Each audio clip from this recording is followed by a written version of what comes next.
साल के लिए मीठी चीज छोड़ दी तो उसको उसका आनंद होगा, दुख नहीं होगा। और यदि किसी को डॉक्टरों ने बताया कि अगला चम्मच चीनी का अपने चाय में डालना और उसके पहले फोन कर देना कि भाई मेरे लिए बुकिंग करके रखना, मैं आ रहा हूं, फिर बाद में वो सर्टिफिकेट नहीं मिलता, क्यों बड़ा हो जाता है। ऐसा जब डॉक्टर ने कहा कि अभी चीनी खाओगे तो मर जाओगे, इसीलिए छोड़ो, तो उस समय हम छोड़ देंगे चीनी और लेंगे इक्वल। इसीलिए जो वस्तु हम स्वयं होकर के त्याग करते वही जीवन की विशेषता है। सह विशिष्यते। अब ये दो सिद्धांत बताए, एक मिथ्याचार का और दूसरा विशेषता का। ये दो सिद्धांत बताने के बाद अब भगवान अर्जुन को स्पष्ट उपदेश करते हैं। नियतं कुरु कर्म त्वम् कर्मज्ञायो ह्यकर्मणः शरीरयात्रापि च ते न प्रसिद्धेद कर्मणः। इसलिए हे अर्जुन, त्वम नियतम कर्म कुरु।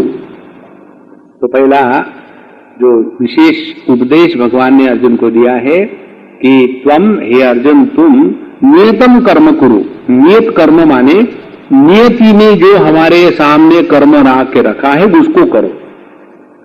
माने नियत कर्म का तात्पर्य यह है कि जो अनेक कर्म के विभाग हमारे शास्त्रों में बताए हैं उसमें से दो तीन बातें समझ ले तो बहुत है। एक, जीवन में नित्य कर्म का कभी भी अनादर नहीं होना चाहिए। नित्य कर्म में क्या क्या आ जाता है? नित्य कर्म में आ जाता है कि सुबह उठना चाहिए, सबसे कठिन बात। अब देखो, इस एक नित्य कर्म को पकड़ के रखो तो जीवन बदल जाएगा। हमारे नित्य कर्म के नियमों के अनुसार बताते हैं कि हमने सुबह ब्रह्म मुहूर्त में अपने ब्रह्म के अधिष्ठान का माने गद्दे का त्याग करना चाहिए। सुबह में यदि 4 बजे उठ करके एकदम फ्रेश होकर के जीवन शुरू करो तो बाकी पब्लिक उठने के पहले हम इतना क्रिएटिव जीवन जी सकते हैं। We add 3-4 creative hours to our everyday life. और यदि हम लोग समझो 8, 9, 10 बजे उठने वाले हो तो पूरा दिन इतना लेजी जाएगा। अभी हमारा जो कैंप था बच्चों का, लास्ट बचपन डे पर वहां कैंप फायर था तो खूब आनंद आया, खूब मजा आया। और उसमें फिर वो सभी बच्चे गरबा डांस वगैरह कर रहे थे, बीच में बहुत अग्नि जलाई और खूब जोर जोर से चल रहा था। तो 12 बजे तक हमने उनको परमिशन दी, 12 बजे तक जो करना है करो, 12 बजे बंद करो। तो 12 बजे सब बच्चे चले गए और फिर हमारे जितने वॉलंटियर्स ब्रह्मचारी हैं उनकी रोज मीटिंग होती थी कि आज दिन भर में कौन रोया, कौन धोया और किसको दुख हुआ, किसको फ्रस्ट्रेशन हुआ, और उसको सब कृष्णार्पण करके फिर सो जाओ। ये रोज का नियम। तो उस समय हमने उनको बताया कि स्वामी जी आज 12 बज गए सोने के लिए, कल हमने कहा कल सुबह 6 बजे नित्य के अनुसार मॉर्निंग एक्सरसाइज होगी। There will not be any change in tomorrow's programme. जब मैंने ये बात कही तो वहां के जो इंचार्ज है उस स्कूल के ब्रिगेडियर साहब है, सरदार जी है, हमारे बहुत घनिष्ठ मित्र है। इसीलिए जब पहले हमने डिसाइड किया था कि 150 बच्चे होंगे और फिर बच्चे ऐड होते गए और हमारे यहाँ के युवा केंद्र के लड़के लड़कियां परेशान। हमने कहा कि तुसी फिक्र ना करो, तो साढ़ा भरा है। और फिर हमने उनको फोन किया कि प्रभु ये गड़बड़ हो रही है। बोले स्वामी जी ये तो आपका है, आप जितने ले आओ, आई विल नॉट से अ वर्ड। इसीलिए हम 300, 150 की जगह 300 पहुंच गए।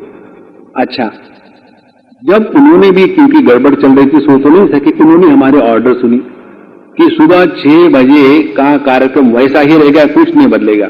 दूसरे दिन जब हम निकल रहे थे तो वो हमको मिले और कहते स्वामी जी हमको बड़ा आनंद आया, आपने हमारे मिलिट्री का सिद्धांत पकड़ लिया। कौन सा सिद्धांत? वो मिलिट्री का सिद्धांत ये है कि कल का काम जो हमने किया है उसका प्रभाव आज के काम के प्रारंभ पर न होना चाहिए। देखो कितनी सरल बात है। If we have lived a very long day yesterday, that does not justify that our today's day should be delayed in beginning. The day must begin at the same time. देखो जीवन में कितना आनंद आ जाता है।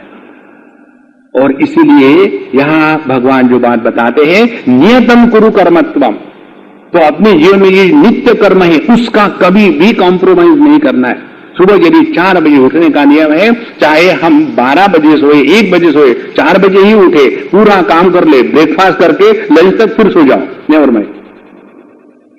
Day must begin at the same time, तभी जाकर के जीवन में उत्साह, इंस्पिरेशन बना रहता है। ये हो गया नित्य कर्म का एक उदाहरण। उसी प्रकार से यदि हम सभी के सभी नित्य कर्म नित्य रूप से करते रहे तो जीवन में आलस्य नहीं आता और जीवन नियमित और सुचारू रूप से चलता है। दूसरी बात होती है नैमित्तिक कर्म।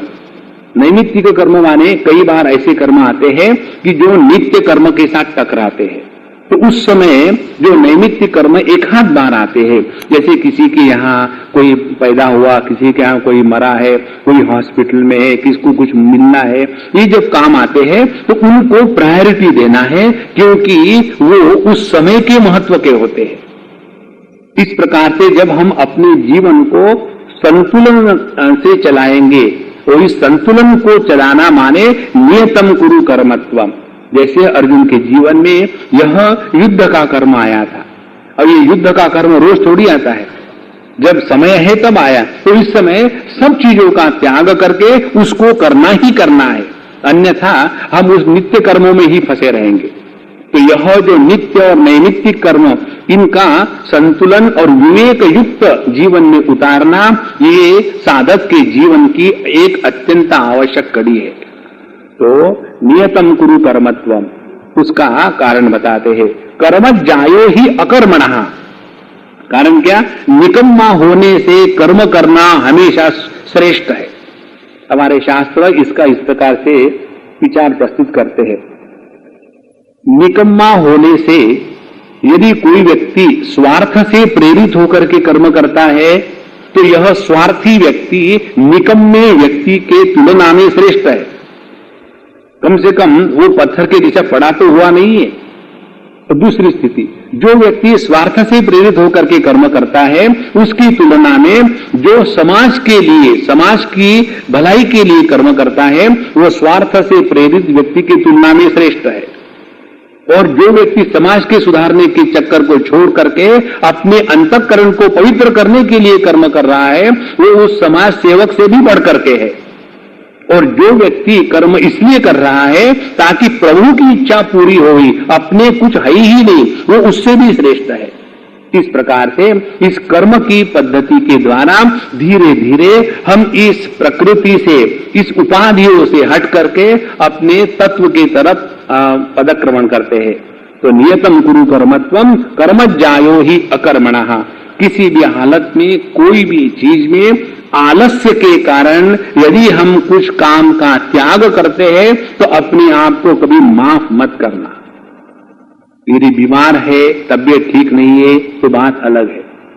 लेकिन now I am feeling very lazy, I don't feel like doing anything, this is the worst kind of sin that we incur because of our own limitations. इसीलिए ये जो बचपन में हम लोगों को पढ़ाया था KG1 में, पता नहीं आजकल पढ़ाते हैं कि नहीं, तो आलस्य, निद्रा और प्रमाद, ये तीन हमारे जीवन के प्राथमिक शत्रु है। तो जिसके जीवन में अनावश्यक निद्रा, जिसके जीवन में आलस्य का प्राबल्य, और जिसके जीवन में वही की वही गलती 1000 बार करना, ये तीन बातें आ जाती है, वह व्यक्ति कभी भी साधक कहलाने के लायक नहीं है। इसलिए नियतम कुरु कर्मत्वम कर्म जायो ही अकर्मणः, निकम्मे होकर के ना बैठे। हमारे स्वामी जी का इसके ऊपर में बहुत जोर था। हमको हमेशा याद आती है, स्वामी जी ने कितनी सुंदर सुंदर बातें सहजता से सिखाई। एक बार हम थे कहीं स्वामी जी के साथ, और सुबह का लेक्चर लेकर हम आए और ब्रेकफास्ट के लिए बैठे, तो हमको कहते, स्वामी जी ब्रह्मचारी you also earned your breakfast, I also earned my breakfast, let us eat together. So you gave the lecture and came, so you deserve breakfast. And right from morning 3 o'clock, I was replying all the letters, so I deserve breakfast. And let us eat this food because we deserve it. देखो कितनी महत्व की बात। उन्होंने ये नहीं कहा ये करो वो करो, करने की बात बताया। ऐसा यदि जीवन जियोगे तब हमको इस समाज से अन्न वस्त्र लेने की छूट है, अन्यथा नहीं। तो कर्म जायो ही अकर्मणः, शरीर यात्रा विचते न प्रसिद्धेत अकर्मणः। और जो अकर्मी है, जो निकम्मा व्यक्ति है, उसको तो अपना जीवन भी चलाना असंभव है। तो अपने जीवन को स्वार्थ से अपने भोग के लिए भी चलाना है तो भी जीवन में कर्म करना आवश्यक है।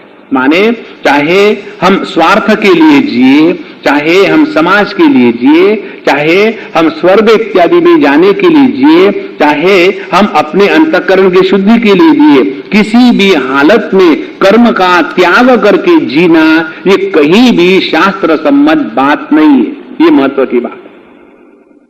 हमारे स्वामी जी की यही विशेषता रही कि उन्होंने स्वयं अपने जीवन में ये डेमोन्स्ट्रेट किया है। कभी भी ऐसा नहीं, हमको कल्पना भी नहीं कर सकते कि स्वामी जी ऐसे लेटे पड़े हुए हैं। हमको एक बार हमने केवल स्वामी जी को लेटा हुआ देखा, कलकत्ते की बात है, जब उनको सुबह में सेशन लेना था युवा केंद्र का, काफी लोग आए हुए थे, हम वहीं थे। और सुबह रात भर उनको नींद नहीं आई, उनकी लंग्स में पानी भर गया। और सुबह जब जाने का समय आया वहां 9 बजे के करीब में, तो हम 8:30 बजे गए स्वामी जी को उठाने के लिए, मॉर्निंग लेक्चर लेकर आए थे। तो दरवाजे के अंदर भी जाने की किसी की हिम्मत नहीं हो रही थी, तो हमको भेजा। जब हम गए उस समय पहली बार हमने देखा छोटे बच्चे के से एक तकिया को अपने गोद में लेकर के स्वामी जी एकदम निश्चिंत पड़े हुए। तो जाकर के मैंने उनके पैर दबाए, फिर कहा कि स्वामी जी वो लेक्चर का है तो क्या करे। तो वैसे ही पड़े पड़े बिना आंखें खोले उन्होंने कहा जाकर के तुम ले लो, मैं दोपहर को लूंगा, और फिर सो गए। That was the first time I asked. कभी भी उन्होंने अपने जीवन में अपने क्या कहते हैं आराम के लिए कर्म का त्याग नहीं किया। देखो कितनी महत्व की बात है। ये बात जब अपने जीवन में उतर आती है तब बहुत आनंद है। इसीलिए संडे के दिन जब हमारे बहुत क्लासेस होते हैं तो जो हमारे प्रेमी है वो हमको बड़ा प्यार से उपदेश करते हैं। स्वामी जी आप संडे के दिन में सुबह में ये करते हो, वहां जाते हो, इसकी क्या जरूरत है? बाबा पब्लिक को जरूरत नहीं है, जरूरत अपन को है। नहीं तो संडे का दिन होता है केवल आलस्य और आराम करने का। तो जो हमको पहला लेसन हमारे स्वामी जी ने सिखाया, every day is a working day. इसीलिए भले हमको एक बार किसी ने कहा स्वामी जी 2 साल में आप वेदांत का क्या पढ़ाते होंगे, तो हमने लिस्ट गिनाई, बोले इतना तो 2 साल में संभव ही नहीं। तो हमने कहा बताओ, you define 1 year. 1 year means what? An academic year even in A university is not more than 175 days. तो आप लोग जब 1 साल की बात करते हो तो 175 दिन की बात करते हो, और जब हम 1 साल कहते हैं तो 365 दिन की बात करते हैं। There is not a single off day, every day is a working day. अब ये 2 साल के 365 प्लस 365 इतने दिन ले लो तो आपकी यूनिवर्सिटी का 4-5 साल का कोर्स पूरा हो जाता है। इसीलिए why Swami ji was able to do so much of work only because कर्म जायो ही अकर्मणः शरीर यात्रा पिचते न प्रसिद्धेद अकर्मणः। अच्छा, अब यह कर्म का महात्म्य दिमाग में भरने के बाद फिर ये कर्म करने की जो रीति है उसको अगले श्लोक में बताते हैं। एक तो होता है सिद्धांत, दूसरी है सिद्धांतों को समझना, तीसरी बात है सिद्धांतों को गलत समझना, चौथी बात है समझ को या गलत समझ को अपने जीवन में उतारना, और पांचवी बात है ये यदि नहीं किया तो सर के ऊपर ज्ञान का बोझा होगा और हमारी स्थिति वैसी ही होगी जैसे महात्मा लोग उदाहरण देते हैं कि एक गधे के पीठ पर शंकर भाष्य के सभी ग्रंथ लाद करके एक गांव से दूसरे गांव तक एक महात्मा जा रहे थे। इसीलिए भगवान पहले कर्म के सिद्धांत का प्रतिपादन करते हैं और कर्म का प्रतिपादन करने के बाद फिर सवाल आता है कि हमारा उसके साथ क्या संबंध है। देखो, जैसे कोई भी शास्त्र होते हैं, साइंस होता है, तो उसमें तो पूर्ण विस्तार से सब बताया जाता है। जैसे अपने शास्त्रों में सबके लिए सब कुछ बताया है, लेकिन हमको ये समझना चाहिए कि अपने लिए क्या है। जैसे आजकल ये ब्लफ डिनर्स होते हैं ना, बुफे डिनर्स होता है, ब्लफ ही हो, बुफे डिनर्स, उसमें दुनिया भर के खाने के व्यंजन बनाए के रखते हैं। 8-10 सब्जियां होगी, 2-4 दालें होगी, अनेक प्रकार की चटनियां होगी, और हम हिंदुस्तानी लोग बड़े संकोच वाले, तो कैसे ना कहे, इसीलिए हर एक डिश को ले लेते हैं और उसको फिर अब वेस्ट, हम तो हमारा सिद्धांत है कि वेस्ट नहीं करना, और फिर इतना डट के खाते हैं और फिर बाद में कहेंगे आज जरा ज्यादा ही हुआ। अरे बाबा, ये जो बुफे सिस्टम है उसका नियम ये है कि यहां अनेक प्रकार की चीजें हैं, लेकिन आप ये देखो कि आपके लिए क्या लायक है, सबका सब खाने की जरूरत नहीं। उसी प्रकार से शास्त्रों में अनेक बातें बताई है। पहले हम अपने आप को देखें कि हमारे लिए क्या लागू होता है, अन्यथा हम शास्त्रों को पढ़ेंगे और उससे गलत मतलब निकलेगा, हमारी समझ गलत हो जाएगी। इसीलिए भगवान ने पहले सिद्धांत बता दिया, यस्त्विन्द्रियाणि मनसा नियम्यारभते अर्जुन कर्मेन्द्रियै कर्मयोगम असक्तः स विशिष्यते। तो अपने ज्ञानेन्द्रियों पर जो हमको भोग प्रदान करते हैं, जब तक उन पर नियंत्रण नहीं होगा, हम कर्मयोग के अधिकारी नहीं बनते। जो व्यक्ति भोग में आसक्त है वो कर्मयोग नहीं कर सकता। जो अपने आप को भोगों से ऊपर उठाता है वही कर्मयोग की बात कर सकता है। इसीलिए सहा विशिष्यते, यहां तक भगवान ने सिद्धांत का प्रतिपादन किया। अब सवाल आता है अर्जुन के लिए। 8वां श्लोक हम पढ़ रहे हैं। श्री भगवान उवाच नियतं कुरु कर्म त्वं कर्म ज्यायो ह्य कर्मणः शरीरयात्रापि च ते न प्रसिद्धेद कर्मणः। हे अर्जुन, त्वम नियतम कर्म कुरु। सिद्धांत को समझने के बाद जहां तक के अर्जुन तुम्हारा व्यक्तिगत सवाल है, तो तुम अपनी नियत कर्म करो।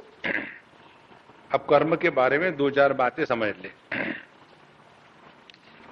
कल हमने एक आपको सिद्धांत की बात बताई थी, क्रिया के साथ जब कर्तृत्वाभिमान जुड़ जाता है तब उसको कर्म कहते हैं, और क्रिया का कोई फल नहीं होता और कर्म का फल होता है। तो हमको जो बंधन आता है क्रिया का बंधन नहीं है, कर्म का बंधन है। तो जब हमारे द्वारा कर्म हो रहा है तो उसका पहला अर्थ ये है कि हमने अपने कर्तृत्वाभिमान को स्वीकार किया है और उसके बाद जो भी क्रियाएं हमारे द्वारा हो गई, इसीलिए कर्म निर्माण किए।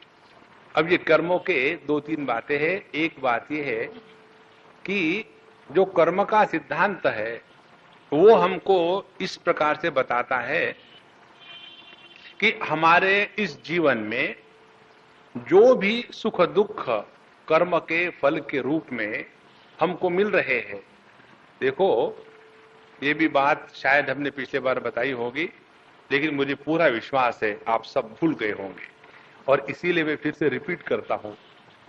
यही तो आपका बड़प्पन है कि मैं वही बात को 4 बार बताऊं तो नहीं लगती है। एक बार हमको किसी ने पूछा था, स्वामी जी हर बार भगवत गीता सुनते हैं, ऐसे लगता है कि नहीं सुन रहे, इसका सीक्रेट क्या है? सीक्रेट भगवत गीता में नहीं है, सीक्रेट आप में है। आप इतने आसानी से भूल जाते हो कि ऐसे लगता है कुछ सुना ही नहीं था। नारायण। तो जब हम इस प्रारब्ध कर्म या कर्म के सिद्धांतों को स्वीकार करते हैं तो उसका पहला अर्थ यह है कि हमारे जीवन में कर्म का फल केवल दो प्रकार से आता है।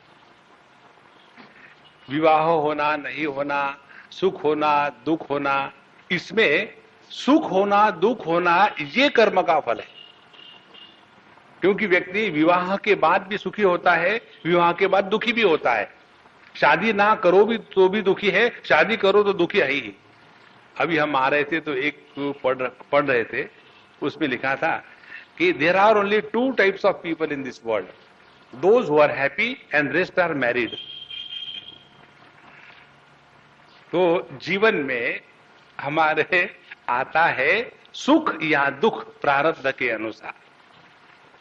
अच्छा, यदि प्रारब्ध के अनुसार सुख दुख आता है तो इसका तात्पर्य ये है कि उस सुख दुख के कर्म फल को निर्माण करने वाले हम स्वयं है, इसीलिए अपने जीवन के सुख दुख को लेकर के दूसरों को बदनाम करना हम बंद कर दे, ये उसका तात्पर्य है। नॉर्मली क्या हो जाता है, अब मैं पति हूं तो मेरे दुख का कारण स्वाभाविक पत्नी, मैं यदि पत्नी हूं तो मेरे दुख का कारण पति के सिवा दूसरा कोई हो ही नहीं सकता। मैं यदि पिता हूं तो मेरे दुख का कारण मेरे बच्चे। तो हम अपने दुख का कारण किसी दूसरों को बताते हैं। जब तक किसी दूसरों को अपने दुख का कारण बताएंगे तब तक हम अपनी इंप्रूवमेंट करना सोचेंगे ही नहीं। देखो, और आध्यात्मिक साधना का तात्पर्य क्या है? हमको सुधारना है अपने आप को, पब्लिक को सुधारने का धंधा किसी और पर छोड़ दे। तो ये एक अर्थ हुआ कर्म के सिद्धांत का, प्रारब्ध कर्म का। दूसरा अर्थ ये है कि इस जन्म में हम जैसा जिएंगे उसी के अनुसार अगले जन्म की ब्लूप्रिंट, नक्शा हम तैयार करते हैं। और इसीलिए हम इस जन्म में जो धर्म के अनुसार जीते हैं तो किसी पर उपकार नहीं कर रहे। ये एक बात बड़ी विचित्र लगती है। एक सज्जन हमको मिले, उन्होंने कहा, स्वामी जी देखो, हमने अपने जीवन में कभी कोई गलत काम नहीं किया, फिर भी पता नहीं कोई भी हमको चाहता नहीं, एवरीबडी अवॉइड्स मी, तो I have become a misfit in the society. तो ऐसा क्यों होता है? देखो, हमारा अच्छा होना ये किसी पर उपकार थोड़ी है। समझो हमने किसी की जेब नहीं काटी, हमने किसी को गाली नहीं दी, हमने कोई गलत कार्य नहीं किया, तो मत करो, कौन सी खास बात है? दूसरे करते हैं तो आप भी करो, किसने रोका है? देखो, अच्छाई का तात्पर्य ये नहीं कि लोग आकर के हमको सर्टिफिकेट दे दे, ये बड़े अच्छे हैं, बड़े अच्छे हैं, पता नहीं कैसे। इसीलिए महाराज, यदि हम अपने जीवन को धर्म के अनुसार चलाते हैं तो इसका प्रभाव अपने ही अगले जन्म को सुधारने में है। ये दो बातें जब समझ में आ जाती है तब हमने कर्म के सिद्धांत को ठीक से किया है। अन्यथा हम यही कहेंगे कि मेरा तो कर्म ही फूट गया, मैंने क्यों शादी करी। इसलिए एक तो कर्म की बात ये होगी, प्रारब्ध कर्म की बात। दूसरी बात, जितने हमारे कर्म होते हैं, टोटल कर्म जिनको संचित कर्म कहते हैं, उसमें से कुछ कर्म जो है वो फलोन्मुख होते हैं और उसी के कारण हमको ये जन्म में जो कुछ अच्छे बुरे अनुभव आ रहे हैं।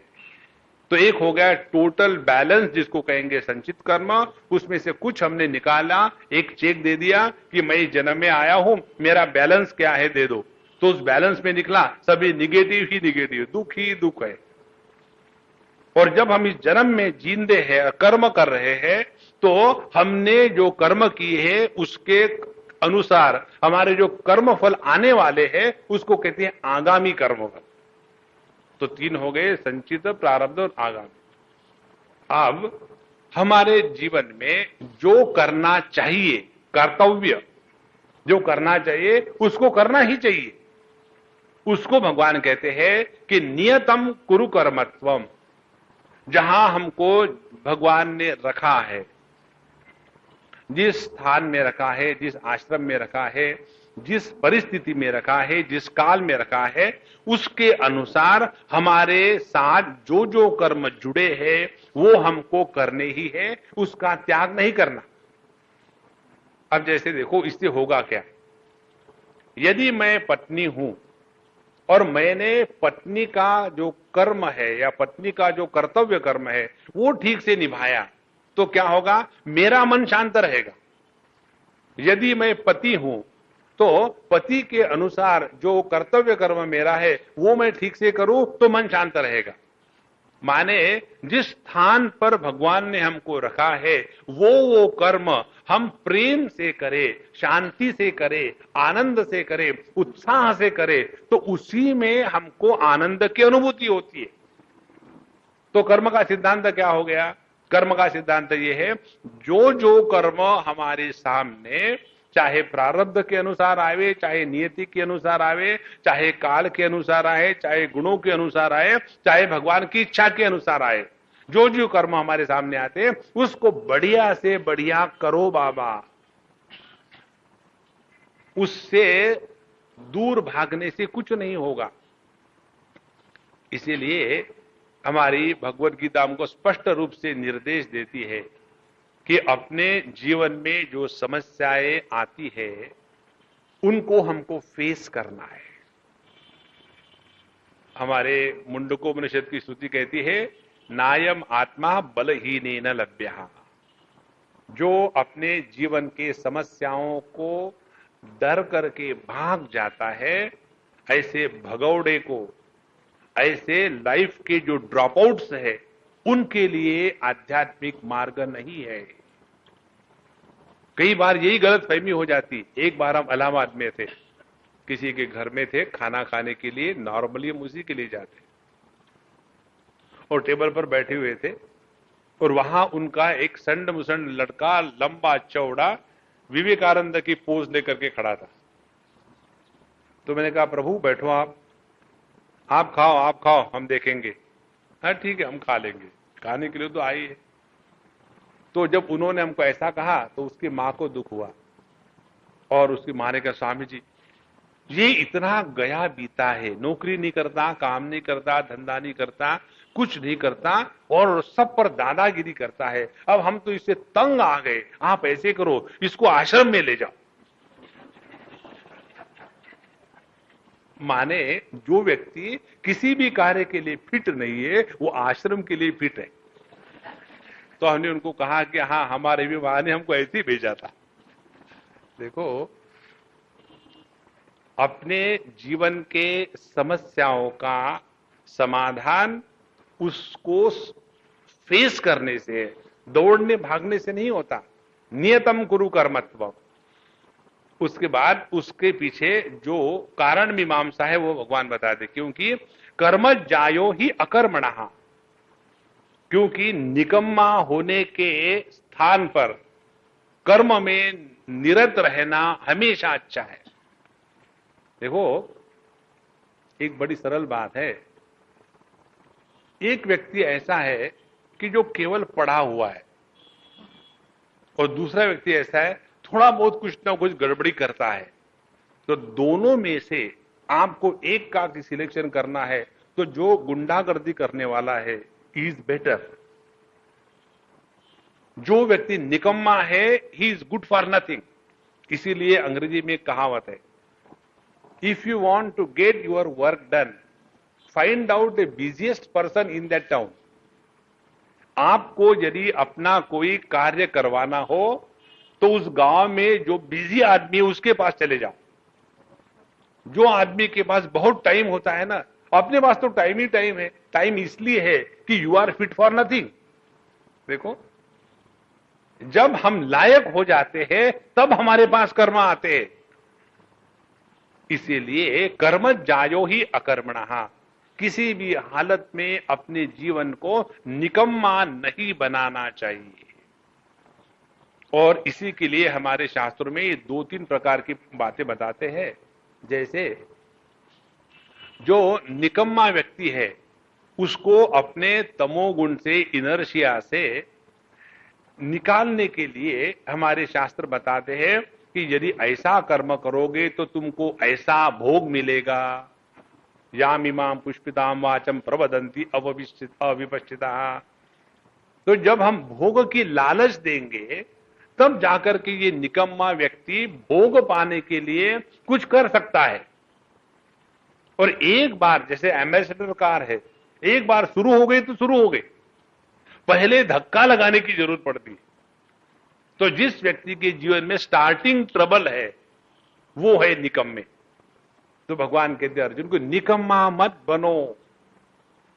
और एक बार व्यक्ति कर्म में लग गया, चाहे स्वार्थ से प्रेरित क्यों ना हो, कोई बात नहीं, और एक बार व्यक्ति स्वार्थ से प्रेरित कर्म में लग गया तो फिर उसके जीवन में कर्म करने की जो मजा है, आनंद है, वो आने लग जाता है और धीरे धीरे उसको सफलता मिलने लग जाती है। अब देखो, ये जो दलाल स्ट्रीट पर जाने वाले होते हैं ना, those who are all the time busy in this क्या कहते हैं उसको, शेयर मार्केट में।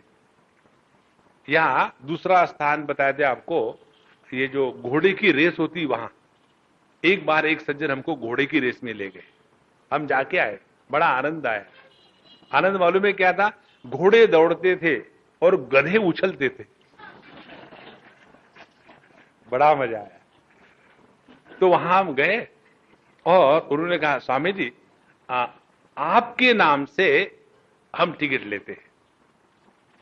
तो हमने कहा क्या करना पड़ेगा? बोले आपको जाकर के वहां से लेना पड़ेगा। ठीक है, लाओ पैसे। तो उन्होंने पैसे लिए, बोले आप जिस पर मर्जियां लगा दो।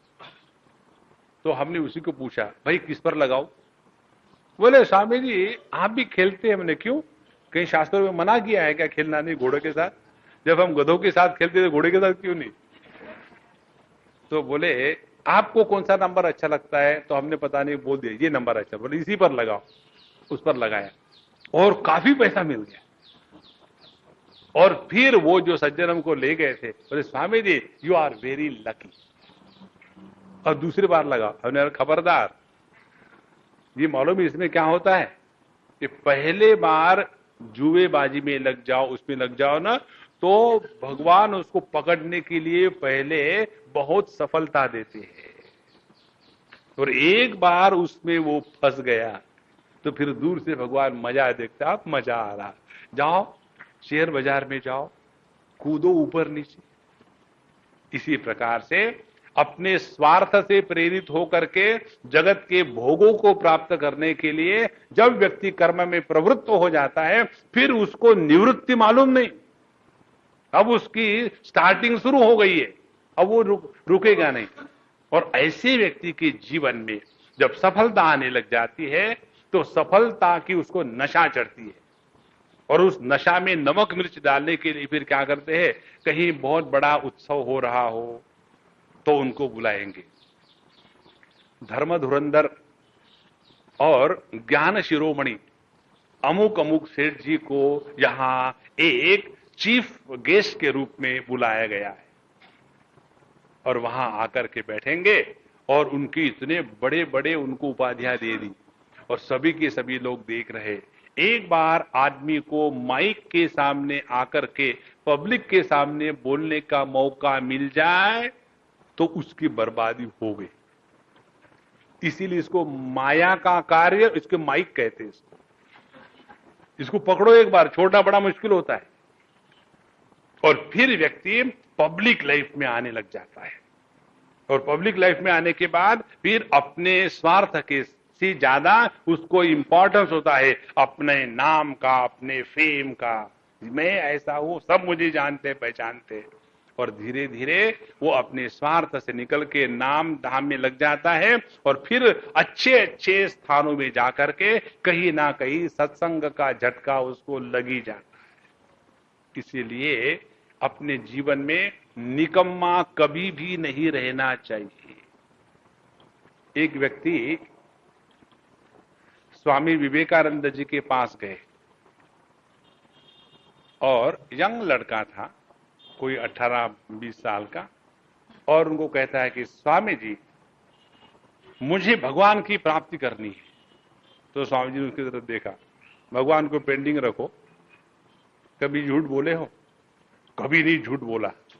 पहले जाओ दुनिया में झूठ बोल के आओ, धक्के खाओ, और फिर समझेगा सत्य का क्या महात्म्य है।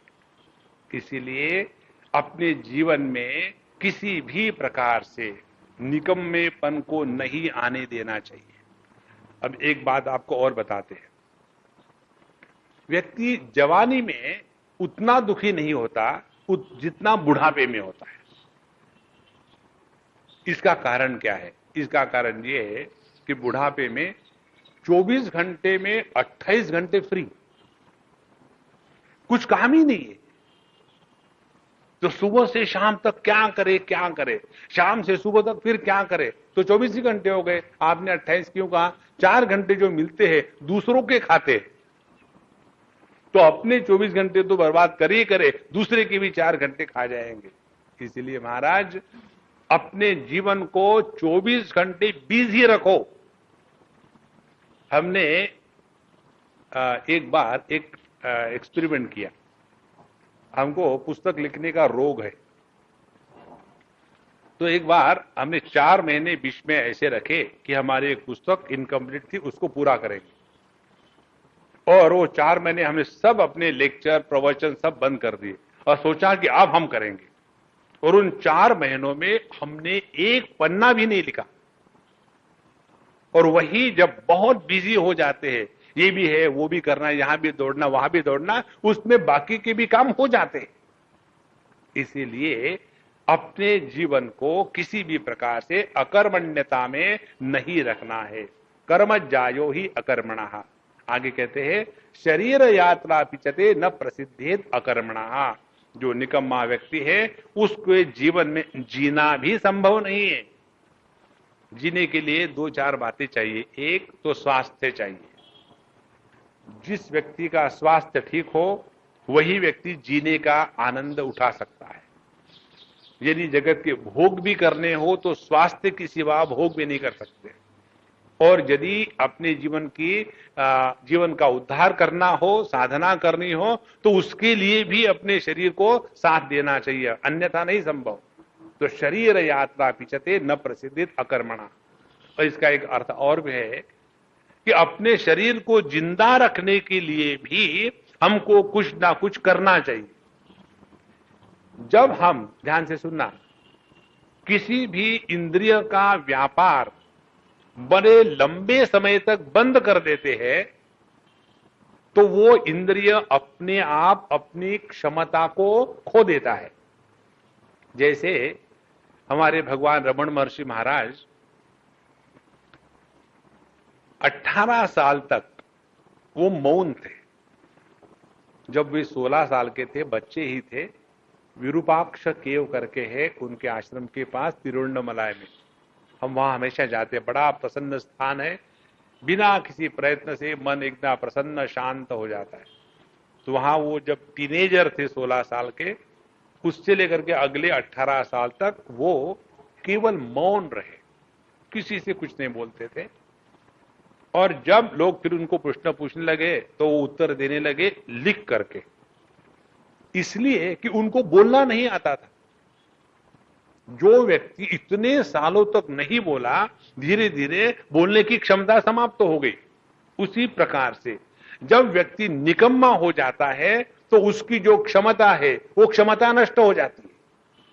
अब जैसे देखो, ये जो लिखने का है ना काम, जिस व्यक्ति ने लिखना कम कर दिया, बंद कर दिया, चाहे कितना भी पढ़ा लिखा आदमी हो, कैसा भी हो, जैसे हम आपको बताते हैं, हम अपने जितने भी लेक्चर्स है, लेटर्स है, डिक्टेट करते, कोई ना कोई लिख लेता है, या तो फिर टाइपराइटर कंप्यूटर पर टाइप करते हैं। और ये कई दिनों की बात करने के बाद अब ये चक्कर होता है, यदि हमको हाथ से एक पूरा का पूरा लेटर लिखना हो तो हाथ जल्दी नहीं चलता, अड़ जाता है कहीं ना कहीं। क्यों? कि उसकी जो क्षमता है वो खत्म हो गई। इसीलिए अपने शरीर को, जीवन को चलाने के लिए भी अपने आप को नित्य निरंतर अपने अपने योग्य प्रकार के कर्मों में बिजी रखना है। अब एक बात और, जब हम अपने जीवन में आने वाले कर्तव्य कर्म को योग्य प्रकार से करेंगे तो मालूम है क्या होगा? हमारे पास व्यर्थ का समय उपलब्ध नहीं होगा। जो व्यक्ति अपने कर्तव्य कर्मों में बिजी है, उसके पास व्यर्थ की बातें करने के लिए, व्यर्थ की काम या गलत निषिद्ध कर्मों में लगने के लिए उसके पास समय नहीं होता। और जिसके पास बहुत समय है और कुछ काम नहीं है, ऐसा ही व्यक्ति गलत कार्यों में, गलत विचारों में और गलत धाराओं में फंस जाता है। इसीलिए अपने आप को बिजी रखना अपने ही हित में है। तो शरीर यात्रा पिचते न प्रसिद्धेत अकर्मणा। अब देखो, पहले के जमाने में बहुत कम सुविधाएं थी लोगों को, जाने आने की, घर में काम करने की कुछ मशीनें नहीं थी, सब चीज व्यक्ति हाथ से करता था। इसीलिए सुबह से शाम तक का समय इतना बढ़िया निकल जाता था और स्वास्थ्य भी ठीक रखता था। अब क्या हो गया? हर चीज के लिए इतनी टेक्नोलॉजी आ गई है, इसके कारण जो 4 घंटे का काम है वो 5 मिनट, 10 मिनट, आधे घंटे में खत्म हो जाता है। बाकी का समय जो है उसमें फिर क्या करें तो खुराफात शुरू हो जाती है। दूसरी महत्व की बात, जब व्यक्ति को जो चीज जब चाहे मतलब मिल जाती है ना, तो व्यक्ति के अंतःकरण से जो पेशेंस है, धैर्य है, वो समाप्त हो जाता है। और जिस व्यक्ति के जीवन से पेशेंस या धैर्य समाप्त हो गया है, वो व्यक्ति कभी सुखी नहीं हो सकता। सबसे बड़ी शक्ति कोई सी है साधक के जीवन में? तो पेशेंस की, सबूरी रखना है। जो व्यक्ति सह सकता है वही साधना में आगे बढ़ सकता है। और ये सभी की सभी बातें आती हैं जब हम अपने आप को निकम्मा न रखें, अन्यथा हम अपने आप को बर्बाद कर लेते हैं।